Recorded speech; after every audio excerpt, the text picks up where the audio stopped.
Welcome back. Our closing moment with Mr. Emeka Etiba. Mr. Etiba, the question I asked just before we went on break has to do with the possibility of legal actions against some of the cases Mr. Magu has overseen in the course of acting as the acting chairman, if these allegations are found to be true.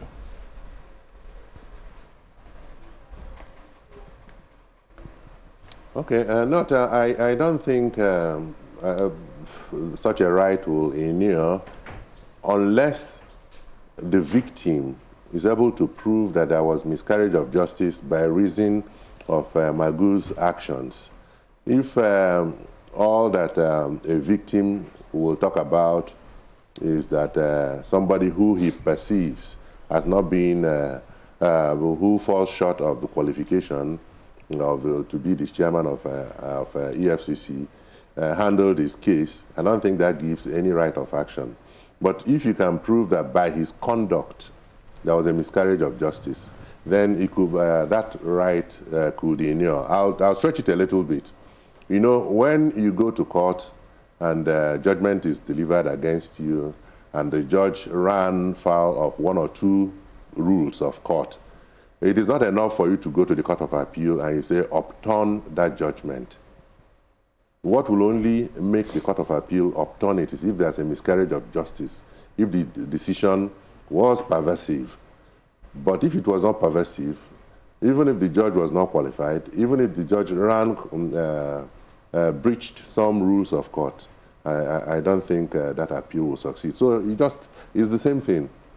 How do you see matters proceeding from here now? Because some people say that the Senate has handled it in such a way that the presidency can represent him if they need to. Do you think that that is likely to happen? If, especially now that you talk about the presidency setting up a committee to give him fair hearing, at least, if there's been some misconception, for instance, do you think that that could happen? If at the end of the exercise, the report clears Magu, and the president, in his own opinion, decides to send back that name, he can send it back to the Senate.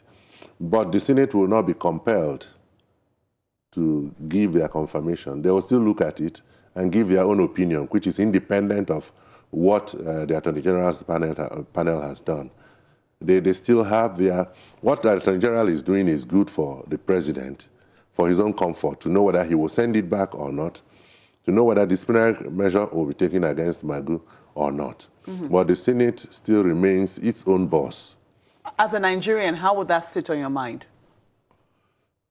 If he's given fair hearing by the Senate, and the Senate at the end of the sitting believe that he's not fit and proper, I'll believe in what Senate did.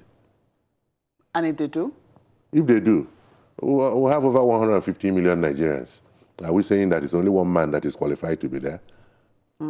That does not take away the fact that Magu has shown that he is fearless. He has confronted the war. He has shown that. But what we are discussing goes beyond that. Okay. Well, we've been speaking with Mr. Emeka Etiba, SAN. We have to thank you very much for coming on Sunrise Daily. Thank you, Magu. Well, to you guys in Lagos now, that's our closing moment here from Abuja. Maybe I should be wrapping up. Thank you for watching Sunrise Daily. I'm Maukwe Ogun. Always a delight having you wrap up, Mark. Well, a day of the sands, that's what you can call it. Robert Clark and Mr. Etiba. It's a wrap on the show. We'd like to say many thanks for being such... I thought I should get to see Nyota. Hey, come on. We started off together. We should have both of us together. Well, they're taking us individually. Well, that's a wrap on the show. We're all wrapping up individually. I want to thank you for being such wonderful company, and I know it's be a part of your day. Enjoy the rest of your day. I'm Nyota with Slime and Terry. That's not so fair. That's just not so fair. Bye-bye. All right, many thanks. I'll see you again.